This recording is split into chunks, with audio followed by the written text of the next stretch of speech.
All right, we are here on our first podcast. My name is Scott Weaver, and this is Jessica Reichel. So we're going to be talking about some different things that have to do with fitness today. Keep it light, have some fun, and hopefully educate you guys and stuff like that.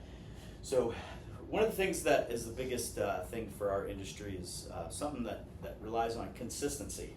So there's different types of consistency, right? There's consistency in always getting to your workouts and always doing those things, or always sticking to your diet or your life changes in terms of food and nutrition. But there's kind of like a cycle that everybody goes through, and consistency can also mean consistency in getting restarted as we fail, whether that be in the fitness side of things or the diet side of things. There's kind of like what would you call it? Like a cycle, right? Cycle, so yeah. why don't you explain that cycle? There's 6 different stages of that cycle, right? Mm-hmm. So in this cycle, we start with initially pre-contemplation. So that is before you're really even thinking about joining a gym, getting started with your health and wellness goals. It's kind of on the back burner. We go to then the contemplation stage, which is then you start to think about it. Maybe you see some ads, or a member saw all the social media ads. So then it starts to kind of put the idea in your head, like maybe I should do something, and you just kind of start to think about how that might work with your daily life, maybe around your work schedule, kids. It just kind of plants that seed in your brain. We go then to the preparation stage. So that's when we have potential members reach out to us. They want more information. They're starting to look into gyms and get set up with an appointment. Maybe it's a starting point session here. They might also, start to get, start getting clothes and stuff like that, get prepared for what they're going to wear, that type of stuff. Maybe get a pair of shoes, water bottles, things like that they think they might need. And they're actively looking for a place to go. Exactly. So they're doing all the necessary steps, and then they sign up for a gym membership. So they're getting prepared to actually start their fitness journey. They're doing all the right steps they need. And then you go into the action phase, which is typically, I believe, the first 6 months. And that's when you're actively going to the gym, maybe do your workouts 2-3 times a week, do anything outside of here, and you're actively pursuing your fitness goals. You're in that good routine. And this is where we want to build that momentum for the maintenance stage. And that's beyond. First, before we get to the maintenance stage, I kind of want to back up a little bit.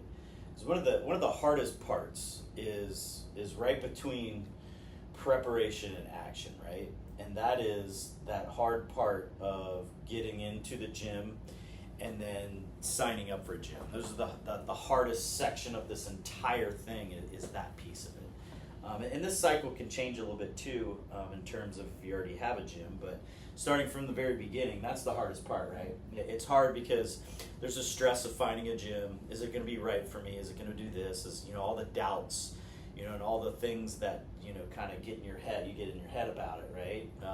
Is this the right personal trainer? Is it going to get me to my results? I don't know.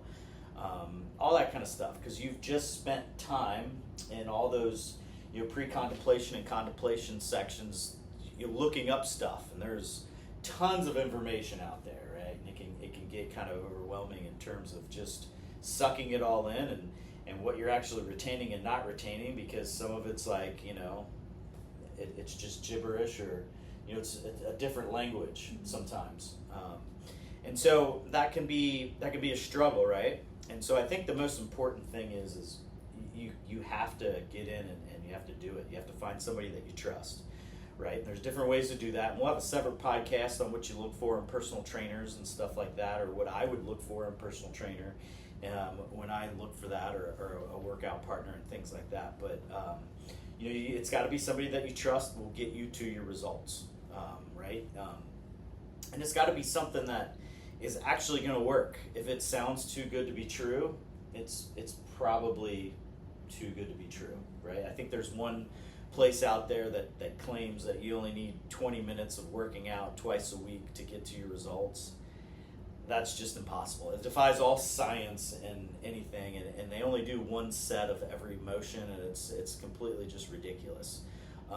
What I like to say to that, and the reason I brought that up, is because anything is going to be expensive if it doesn't work and it wastes your time, right? So there's a difference between value and expensive, and so you have to really look at that, because there's definitely things that cost really a lot of money in terms of gyms and personal training, and then there's stuff that's more affordable, but there's also the value piece, and that value piece is important because I would rather spend a little bit more and not waste my time and learn something both on diet and exercise and actually get towards my goals, than to stand around and jump around for an hour 3 times a week or whatever for a couple months and realize I'm not really getting to my goals, or hitting plateaus and not knowing how to get me over those plateaus, or not being able to teach me how to do certain things that I want to do to be successful in it. So I think that's why it gets kind of hard for people to make that choice to really come in and make that big hump into getting signed up. So don't take it. You can always get signed up and try it out. And with fitness, I would also argue too. And what do you think about, like, there's trial periods and stuff like that, right? And so some things in life you can get away with trying a couple times and you realize whether you like it or not. So what would you say to somebody who's just getting started in that phase right there of going from preparation to action, and they're trying it out, and how long that would take somebody to really figure out whether it's something that's for them or not? I think at a minimum 8 weeks would be a good amount of time just to assess whether this is right for you, whether it's working, or even just to see progress. Typically within the first 6 to 8 weeks is when you start to see something change, whether maybe your body fat goes down a little, you gain some muscle, you feel stronger, you sleep better, your clothes fit better. It typically happens within those first 2 months. So we track that here with our InBody body composition analyzer, and then also go off what people tell us. So I'd say minimum 8 weeks.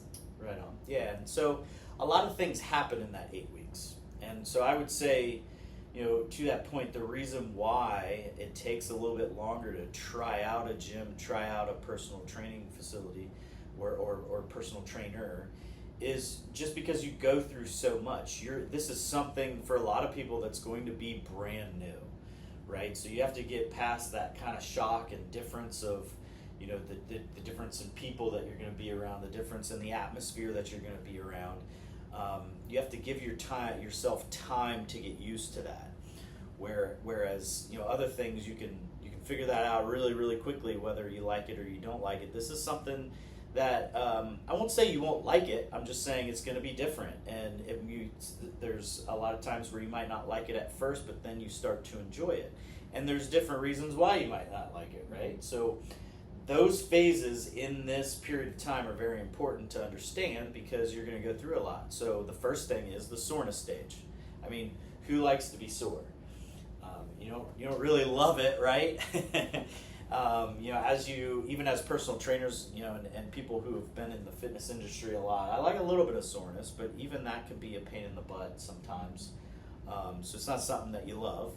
But so you go through this soreness for the first time. It's going to be soreness in your joints, soreness in your muscles. There's going to be days that are worse than others. You got to use a lot of heating pads and stuff like that. Not to scare anybody out of it, but we don't want to make you over sore where you can't get out of bed or anything like that. That would be a bad personal trainer.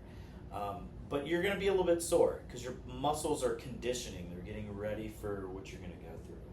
And so what's the next stage after that you go through after the soreness stage? You usually last, about 2 to 3 weeks, depending on the person? It depends, and it could last even longer. Like, to this day, I still get sore. But the initial, where it's more intense, is probably within the first few weeks. Yeah. After that, your body starts to adapt to strength training, so it gets used to having to lift heavier loads than it's used to. You typically start to then notice increases in strength or other things like we talked about, like sleeping better, feeling better overall, maybe energy starting to come back a little bit. Yeah. Once you get over the initial hump. Yeah. So that the first couple of weeks, you're just getting through that. You shouldn't really do a whole lot, in terms of like really pushing yourself. You're just trying to get through that initial soreness phase. Then you're going to go through the phase where now you're starting to ratchet it up a little bit. Your muscles are used to doing that, so you got to kind of surprise them in a way, I guess you could say, and change things up and go a little bit heavier or a little bit more intense, depending on how your trainer takes you through that. And it's that's when your body is going to start gaining a little bit of muscle. You change your diet a little bit usually in that stage. I try not to be too overbearing with people and change things too much, because you want something to be consistent. You've got to set small goals that are obtainable and achievable, or SMART goals as some call it. So I want them to start off with something easy, something that they can easily change in their diet, because I don't necessarily like diets. It's more of a lifestyle change that we're trying to achieve. So can we take out, if you're drinking 3 pops a day, can we take out 2 of those? Little changes like that to help people just kind of start off in the right spot. We will know how much protein usually that somebody should take in or roundabout. So can we ratchet that up a little bit? Not all the way to where they need to be, but just a little bit, and change their way of thinking just a little bit. So you kind of go through that. And so what we have different stages that we have here in Alloy that we kind of help take people through in terms of what they should be prepared for.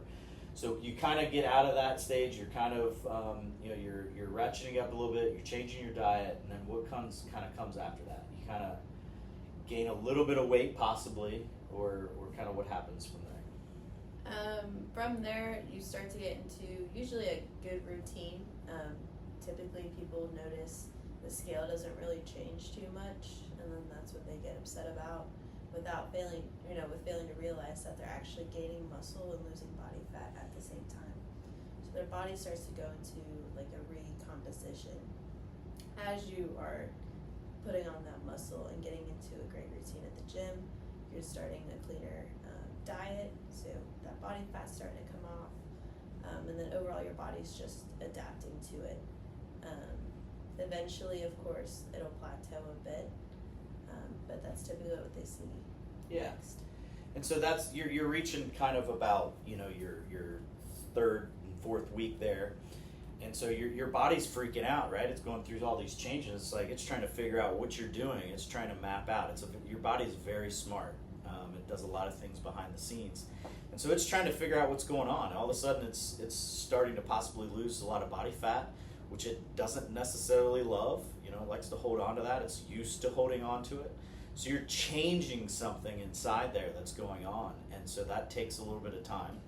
And so some people get discouraged. I don't know if upset's the right word, but discouraged, because now they're at 3 weeks, a month, and they're like, hey, like I'm not really maybe seeing as much results as I thought I would, or whatever. So it's also good to set up good goals in terms of realistic ones with people, right? Because that first month might not be like all these gains you thought that you might make. So it's good to be realistic. So that's why we kind of go over those things with our clients. But you kind of go through that piece of it, and your body could gain a little bit of weight because you're gaining muscle, right? So your body's made out of all this different stuff. You lift weights, so you start to gain muscle. And then you have fat content, which you want to get rid of, right?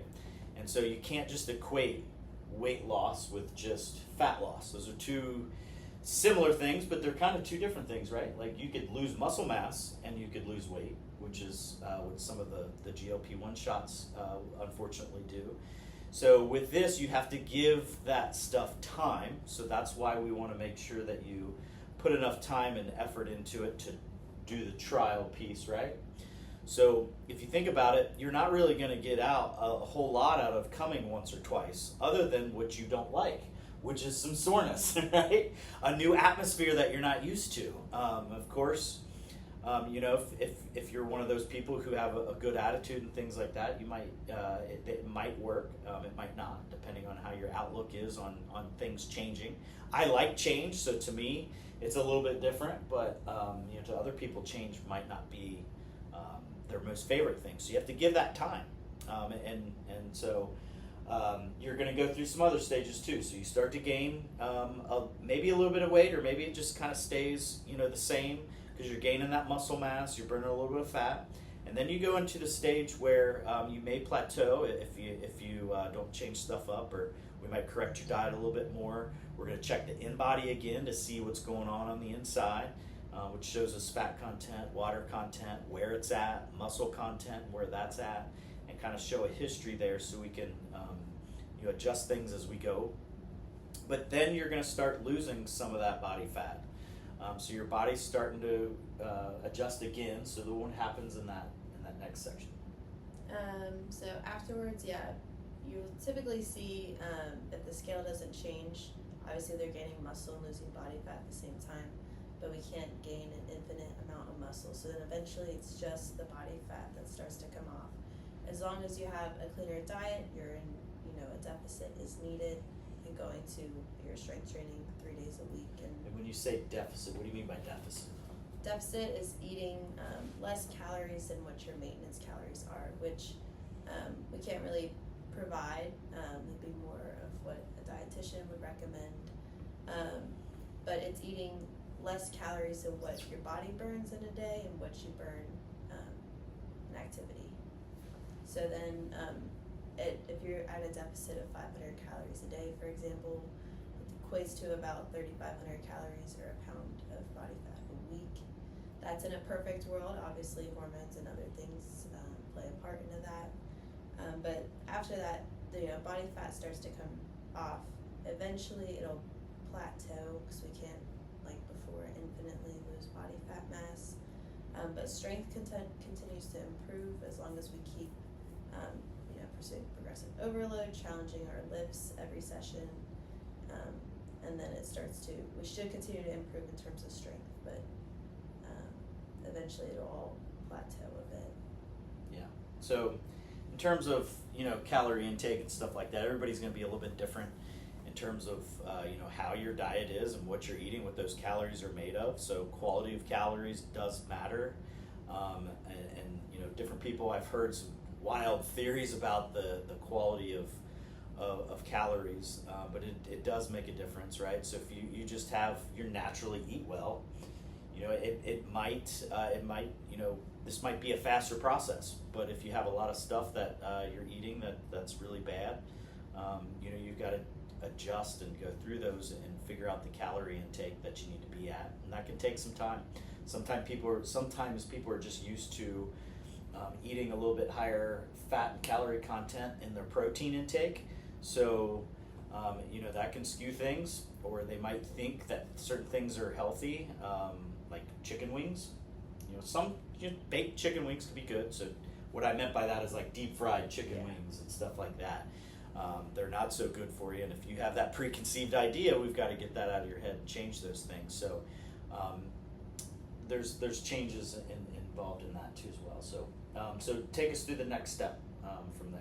So after action would be the maintenance phase. So that's where it's over 6 months of continued exercise. So you're going to the gym, 2-3 times a week of strength training. Maybe you're walking as well and supplement, and you're in a good routine. It becomes part of your lifestyle, and working out is just part of your everyday. And that's where we want our members to be in. So it's over 6 months. This is their life now. They know, strength training is something you just have to do. We don't really have a choice for it, and it starts to become just a part of them.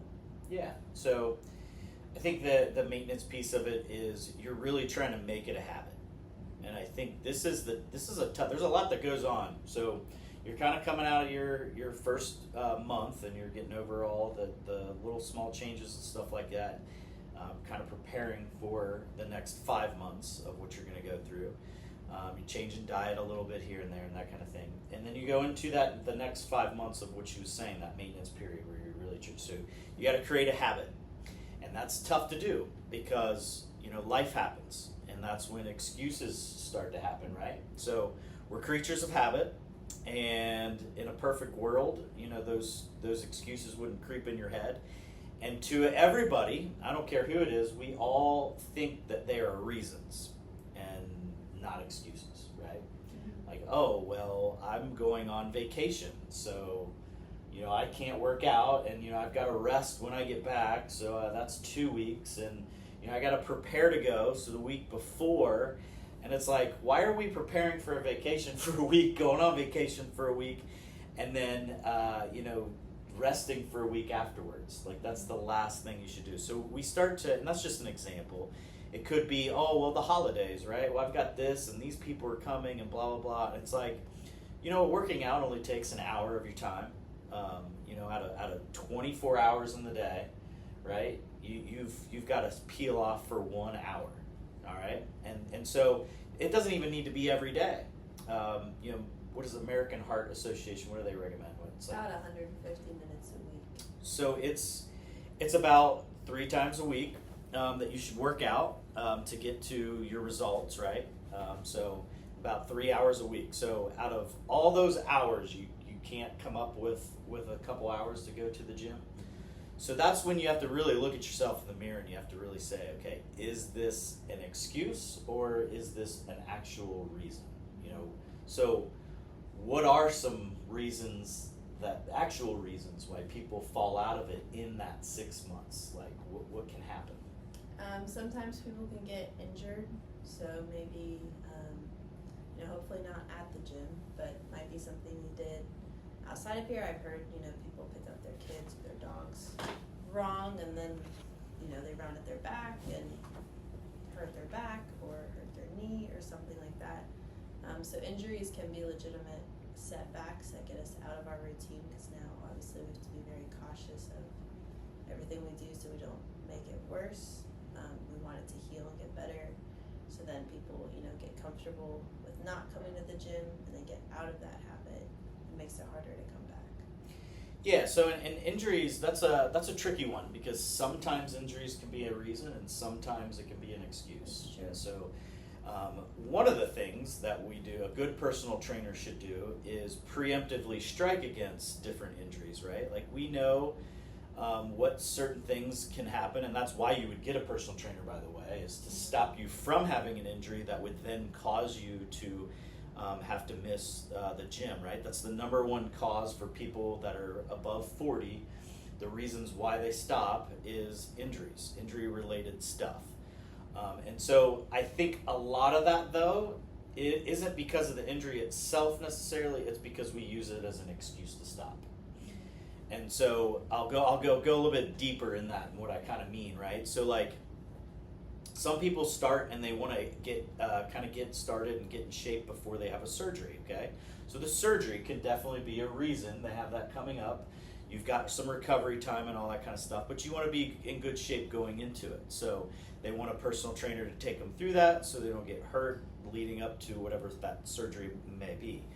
And then they take the time off, and that ruins your routine. One way I think that it's more of an excuse is, say, like a tennis elbow thing, where it's technically an injury, but it's tennis elbow. And so that's from just pushing your joints too hard, too fast, right? And it gets overworked. You get a little pain in your elbow, just like right at the top of the forearm where the elbow is, or underneath, underneath, I don't know, how would you explain where? Yeah. For the people who can't see on the... Somewhere around the elbow, whether it's tennis inside. or golfers.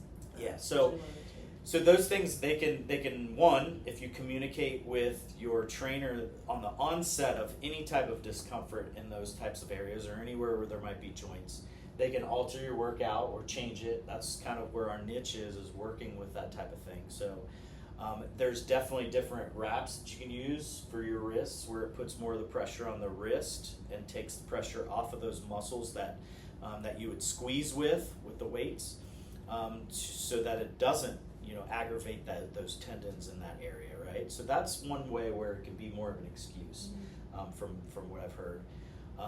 Some of the other ones that I've heard is they've got to stop because they've got some sort of knee thing, and they're like, and this is the exact process. This is an exact person that I had talked to. They had to get some sort of knee surgery, and they were like, I can still like go and walk around and stuff like that, but I just won't be able to do squats and things. And so I think it's, if I can only work out half of my body, you know, the upper half of my body, then it's really no point in working out at all. And so my response to that is working out is a lot more than just your body, first of all. So, and that's not half of your body. You've got your core, you've got your arms, you know, your shoulders, your back. There's a lot more muscles that go into your whole body than just your leg muscles.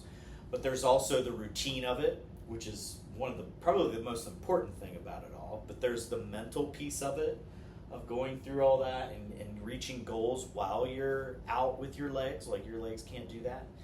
So I would argue that that's more of an excuse. So there's it depends on what it is, right? So and then so there's maintenance. What other types of things have you heard where it might be more of an excuse, where it gets people out of that maintenance stage? Why do they fall out during that 5 to 6 month period? Typically, it's kind of what we covered earlier, where the holidays is just kind of an umbrella term to where in the month of December, maybe January too, they cannot exercise because someone's in town for one weekend. They have to prepare for the week before and recover the week after, when it's really only a few days. And really what you're doing is you're falling into old habits, right? Old habits are hard to break. So think of it in terms of this. Let's just say you haven't worked out in 5, 10, 15 years or whatever it is, right? Like, you gave yourself excuses that entire time of why you couldn't do something. Life gets in the way. I've got kids, I've got this, I've got that, whatever it is. And that's okay. We're restarting, right? So as you go through that restart, your mind's working that way. It's still telling you all these reasons why you can't do this one thing that's your life-changing, you know, event for you. So things are going to come up that push your mind in that direction. So we'll go through kind of how that goes. It's all justifying why you can't do it. And because it's not the easiest thing, and because you go through that soreness, and because you don't always see results right away, it's not instant and fast like what we get off of Instagram and all the other things online. That's why it allows you the mental creeps in. And I'd say it's probably 90%, of the reason why people fall out is because of that justification, right? So let's say a holiday comes up. The holiday season is, you got your first one that comes up, which is Thanksgiving, right? Oh, well, I got people coming in town, and so, I won't be able to work out then. And then, I got to cook, so, that's another reason why I can't really come in. And then, they're going to be here, and I've got to entertain them, and I can't just leave and go to the gym, right? And then, I've got to recover and clean the house after everybody's gone. So I'm going to be gone for 2 or 3 weeks. Right? And then, then there's, got to kick the can down the road again, because then there's Christmas or Hanukkah or whatever winter type of celebration that comes up, for you in your household there. So then it's like, you got the same thing. I got work parties, I've got this, I've got that, or whatever the case might be. That's somebody who's going through and they're justifying these excuses and calling them reasons. Right? So another person could go through it and do the opposite. So how would you tackle that if it were you and you were going through that justification? How would you justify on keeping it a part of your daily routine or weekly routine? I think essentially it comes down to how much of a priority your fitness goals and the gym are for you. Because if they were such a priority, it wouldn't be an excuse when other things come up. So, you might have to rearrange your schedule or your sessions and schedule them around. Still get your workouts in, but maybe it's not during that weekend or the day before. And then just, you kind of have to be strategic on your schedule. Maybe you have to meal prep some to stay on track. But it comes down to how badly you want to hit your fitness goals and stay on top of it. Yeah, I think that's another mental part of it, because it can be very important, but some of those can fall to the wayside as you kind of go through this. Like, they're always there, but not that you stop caring about it, but you just think about them differently. Like, yeah, I want that, but I've got this other thing, another thing that gets in the way, and it's like, so what I try to do is think of excuses of why I can't get there, right? So like, Thanksgiving comes around, it's like, okay, I've got to plan around this. I got to plan for what's coming up, and it goes right even into my diet. I'm planning for it. And I'll share what I mean by that. So, I got people coming over and stuff like that. Okay, so what are days that I can go, and what are days that realistically I might not be able to or I shouldn't, right? Because realistically, you don't go shopping all day long for Thanksgiving. I don't know anybody that takes 24 hours in a day and goes shopping that entire time for Thanksgiving meal. That's a lot of food from a lot of different places. Like, that's insane. So, but maybe I'm planning, so I'm going to go to the gym first, and then I'm going to go eat, so I'm not hungry while I'm at Kroger or wherever, right? And then I'm going to go and do the shopping and get that done. So now I'm planning around the fitness, or I'm planning fitness into the day, right? Or when is people coming in? And so you have that week where they come in and they're staying with you, and don't you have to go and do, life still happens, you got work, or you've got, you got to go to the grocery store, you got to go do these different things where you're leaving them at your house. So what's the difference in one more hour for fitness, right? So you're creating that excuse, and you're letting them know, hey, for this hour on this day, I have a scheduled session to go and work out. I don't think anybody would be upset with you if you were sticking to your goals, and you let them know about that ahead of time, right? So Thanksgiving Day, a lot of places are closed. Like, realistically, that's not a good time to leave. I'm sure you do have a lot of stuff going on that day. Maybe even the day before, but it certainly isn't the whole entire week. There's 7 other days, right? So try to plan around that type of stuff. Then you got Black Friday, right? So the excuse could be, I've got to go shopping for Christmas. There's a lot of deals out there, or we're doing online things, or there's still people over, or whatever the case might be. So I've very rarely shopped all day on Black Friday. It's either usually in the morning for the cyber deals, or it's late in the evening, I've seen. But you can still plan around it.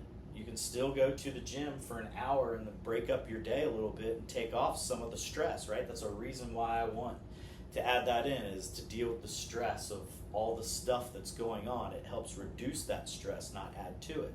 So keeping it in there is an excuse to do that. So that's kind of how I do it in my mindset of keeping it in there, because you gotta force it in sometimes. It's not just, if it were so easy, everybody would do it. Everybody would be walking around with a 6-pack. Everybody wouldn't eat like they do. If it was so easy, everybody would do it. And so that's the mentality that you have to tackle with it, is, hey, there's going to be times where I don't feel like going, or there's going to be times where I know that I'm going to be giving myself excuses, and I have to catch those and turn it around and think differently about the approach, right? So we go through the maintenance. What else kind of holds people back from completing that first 6 months? Usually there's a vacation in there somewhere, like we talked about earlier, or you're traveling for 2 weeks and you think you need to take the month off, or different trips like that tend to get people out of the routine, because you're in, you're traveling, you don't go to the gym while you're there, you're living your best life, eating great foods. When you come back, it's really hard to go back to what you were doing before, like feeling the gym feels like a chore, meal prepping feels like a chore, and even a week is enough to kind of throw you out of the loop. Mm-hmm. Yep, and so the longer you stay out for those things, the longer, the bigger of a deal it is to get back into the routine. So, and I know I do it, and I don't expect everyone to do it, but I try to figure out, okay, what gym is there wherever I'm going, wherever I'm staying. Even if I can't get a full workout in, or even if the workout sucks, I'm still doing it, so even if it's only a half an hour. Like, right? Like, let's say all they have is a couple of dumbbells and some cardio, I'm still going. I'm still going to do something that I can do to stay in the habit, to keep my mind doing that and keep my mind getting over excuses of why I can't do something, right? Because I really want those goals. Those goals are a picture in my mind, which is important for people to do, or a real picture, right? Like I have certain pictures in my house that I look at when I'm, not feeling the goals, right? I'm looking at those like that's the way I want to look. Either a past self of myself or somebody that I want to look like, or whatever the case might be, or whatever your goals are, right? Write them down. It could be just written too. That's another way to do it. And so I'm looking at those like, okay, like that's kind of like the re-up, right? So you kind of have to like plan for that. So on vacations, that's one of the ways I'll do it, is I'll go even if it's, a crummy place or I can only get a little bit in. And so that way I don't fall out of the routine. So when I get back, I'm just right back into it.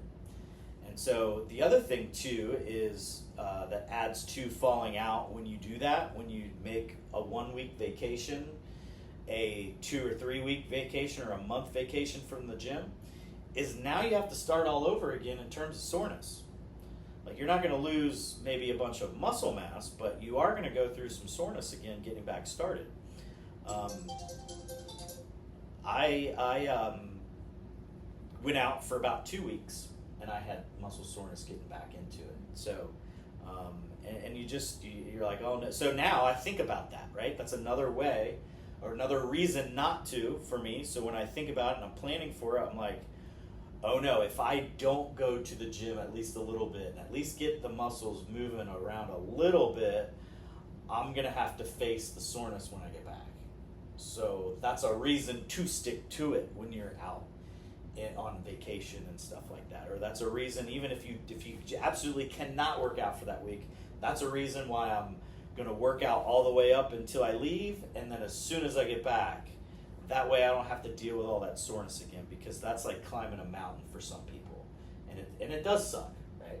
So those are some ways to get around those things and constantly be thinking about how you can do it.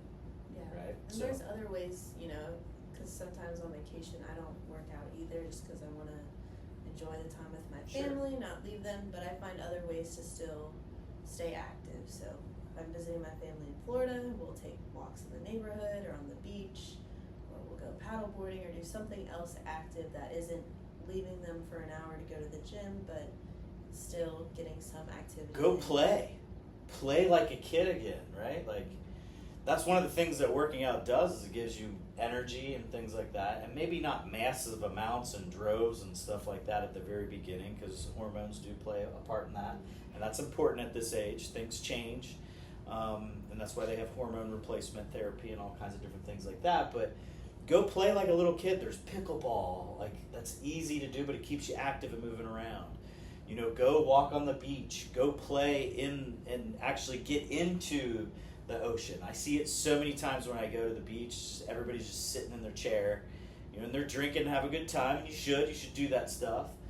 But go jump into the water. Take your drink with you. Go to the water, move around a little bit, and stay more active. Throw the football around, or a ball, or a soccer ball, and kick it around, or make a crummy, stupid sandcastle, right? And just you're doing something and having fun with it. So be active and actually think it through and purposely do it. Right. Live a purposeful vacation and an active one. So that would be my kind of thing. But go on, Kim. No, that's all I'll say. Oh, that was all you're saying. All right. So cool. So anything else that you want to say in kind of that maintenance stage? No, I think we just about covered it. I think the biggest thing that kind of sticks in my mind is you think of all the things you can't do or that you don't want to do and stuff like that. And so it always reminds me of something my mom always used to tell me. And every time I said I can't do something or I don't want to do it, she'd always say, "Can't never did nothing." And you know what? It's like it's such a it's a little hillbilly. That's fine. But the way she said it, right? But it's so freaking true. Mm-hmm. If you just keep saying you can't do it, you're not going to. There's 100% fact that if you don't try and you don't, at least try to get to the gym, try to do some of the stuff, you won't. And so here's the thing, like you have vacations and different things like that. And you have these well-laid plans. And even if they fail, let's say you try to get to the gym 3 times a week in Thanksgiving week and it just doesn't work out and you get there twice or even once. That's 1 or 2 more times than you would have gone before to keep you into that routine. And that's important. So that's what I'll say to that. So after maintenance, then what's the next cycle in the wheel? What sometimes happens, and what we would like to try to prevent, is the relapse phase, which maybe it is a vacation or some with the holidays or maybe an injury, and you just fall out of the routine completely. You don't go back to the gym. Maybe you cancel your gym membership, or you start ghosting, no-showing, because you're so far out of the routine that it's not a priority to you anymore, or maybe your priorities just changed. That's the stage that we want to prevent people from getting to. We never want anyone to, but if they do fall in that, it's important to start the cycle again from the beginning. So back to the preparation and then so on. So yeah, and I would argue that this cycle can be different for different people in different situations, right? Because it can be like your whole entire cycle throughout your life. It could be your monthly cycle. This could happen, right? So I think that relapse piece of it is, it could mean different things. So it could mean like, hey, that week, right, we technically relapsed. We technically fell out of our things. And that relapse piece is all the excuses that we just went over, all the things that we give ourselves is where we fall into that relapse. So it's important to figure out ways to not relapse, but more importantly than that, and I think it's very important, is ways to come back out of your relapse, ways to keep going in the cycle, because you can basically stay in relapse forever, right? And never go back to the gym, ever, for years and years and until you pass away, right? So that's what I mean by consistency. I don't know about other trainers and what they mean by consistency, but when I mean consistency, it's consistency in going through this cycle and getting back on the horse. Yes, I fail at my diet, sometimes on purpose and sometimes by mistake. Yes, there's times where I don't get to go to the gym as often as I like in that week or that month. I fail, but I'm going to get back on the horse. Yes, I know there's going to be times, like when I had a couple of vacations stacked up right in a row, and I tried to go to the gym, it just didn't work out, right? I think I went once or twice the whole entire time. Not enough not to be sore, and I was dreading it. And when I came back, I skipped a couple of days, to be honest. My relapse I fell right back into that. Well, I don't want to go because I'm going to be sore, right? And it's going to suck. But I forced myself to go back to that gym. So I restarted that whole thing. So I went through that relapse. I was in there, and during that, I'm pre-contemplating going back. Like, yeah, this is going to suck, but I got to get back there at some point. And then contemplation, like, okay, I know that tomorrow is back day usually, so I'm going to go right back into that, right? I'm making those plans. I'm getting ready. I'm falling into that prep stage. And I'm getting everything ready, like re-prepping my meals again, or at the very least getting my gym bag ready so I have at least amount of excuses not to go the next day in the morning time. So I'm getting all that stuff together, and then in the morning I have my alarm set, right? That's all preparation. The alarm goes off. I'm up and I'm back into my routine of whatever I'm doing for breakfast and getting back into the working out and right back into it. And then you get into the maintenance piece, right? And then hopefully you can stay in at that time for a little bit longer. Same thing with diet. It comes around to a weekend or a holiday. You go in with well-laid plans. You're like, all right, I'm only going to cheat on this one day. Like 4th of July is coming up. Like, I'm just going to cheat on the 4th of July. That's it. And then something happens and, you have, I have all these leftovers. So then, you eat that. And then all of a sudden it's Sunday and you're recouping and then you forget to do your meal prep, right? Or whatever. And so now you've ruined that. That's okay. It's okay to fall into that relapse. That's what I think the biggest piece is now get back on the horse and restart over again. Go through all those stages again and get back to the action point and the maintenance point.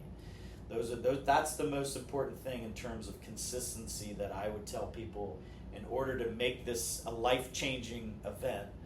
And I think overall we kind of moved away from it a little bit, but that's why trying something out for a couple days of working out isn't really going to do much for you. You have to feel all this and get through all this and learn how to fail and restart, and fail and restart. And so we've learned for so long that failure is bad, but it's not. It's good. You'll learn something every single time. You'll learn something about yourself.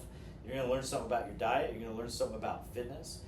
You're going to learn something of how to tackle it the next time you have a vacation, or the next time that you have a vacation, of how you'll do it differently next time. So it gets better and better and easier and easier. So, so then you have the relapse piece. Of anything you want to add into that portion of it?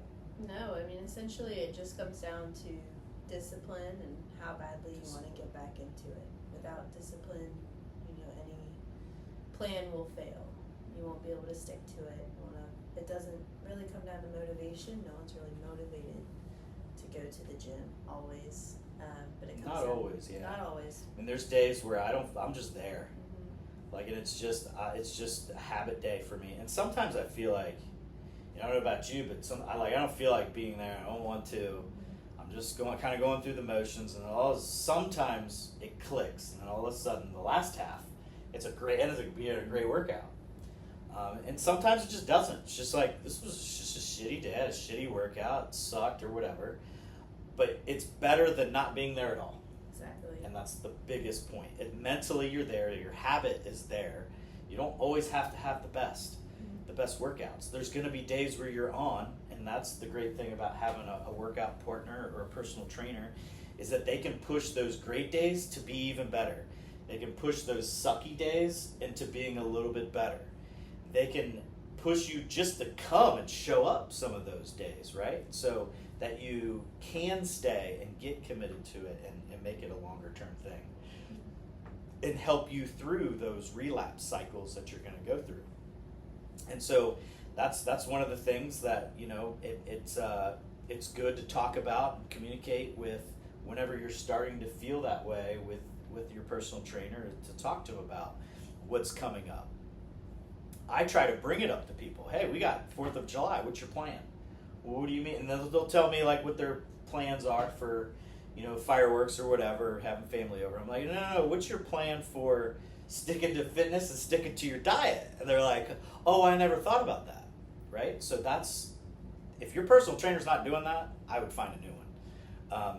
But that's what I do to try to get them in a game plan that's going to work for them. To make it just a little bit better. I'm not expecting them to do what I do necessarily completely, or to have a great diet through the whole weekend. I just want them to think about it and do something that's going to make them a little bit better in terms of sticking to their diet and fitness program. So what do you do to kind of stick with it? What's the process that you take yourself through? I think I might be a little different in the sense I have a bodybuilding background where I had a sense where I had to. I didn't give myself the choice not to do something. I just, in my head, this is what I have to do. And while that was a long time ago, I still keep that mindset. I think it comes back to the discipline where I just think of it as something I have to do. Like, we have to eat 3 meals a day. We have to get 150 minutes of activity a week. I have to go to the gym 3 times a week. I have to meal prep my food. I have to wake up in the morning and go to bed at night. So it's just one of those things where I just change my mindset into not seeing it as an option. And you have to become mentally stronger than your excuses, anything that pops up. Oh yeah, it's important. I think sometimes just not thinking about it is really helpful. Like, I hate getting up in the morning. I really hate it in terms of getting up early in the morning, early enough to go and get a workout in.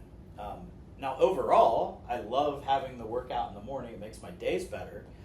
But waking up in the morning, and then when I'm in a really bad mood, have to go through all that to get to the point to where I'm going to go and do something else, it's going to cause a little bit of soreness, or that I got to put a lot of energy into, and do it. It seems like this big mountain to climb. So I try not to even think about it. I just try to think about what's the next step. I get up. I got to eat. I got to take my vitamins and all that kind of good stuff. Brush your teeth, whatever your routine is, right? So just try to think about that. Okay, I just got to get up. I just got to turn this damn alarm off so it stops annoying the piss out of me. get up, go through. Okay, now I just got to do this. All right, now I just got to get in my car and I'm just gonna drive there. I try not to. I literally try not to. Not every day, but some days I'm just trying not to think about it because it's something that particular day I don't want to do it, and so I'm just thinking about the next step. I'm just going to drive there. I don't know if it's going to be a good workout or a bad workout. I just got to get there, and then when I get there, it's like, all right, I just got to get it started. I'm still, I don't know what's going to happen. It's going to be a surprise to all of us here. Is Scott going to wake up and really bust his butt in there, or is somebody going to have to push me to do it? Or am I going to drag butt through the whole thing? I don't know. And so I just want to see what my body's going to do, and whatever I'm feeling is what I'm going to do. And I rely on the people who I work out with to push me a little bit further and try to help me get out of that. And I think sometimes that does work, and sometimes it doesn't. Most of the time it does work. Most of the time I do pop out of it. Most of the time I have a great workout. And so that's kind of not thinking about it in terms of that can sometimes be the way to get there and to do it.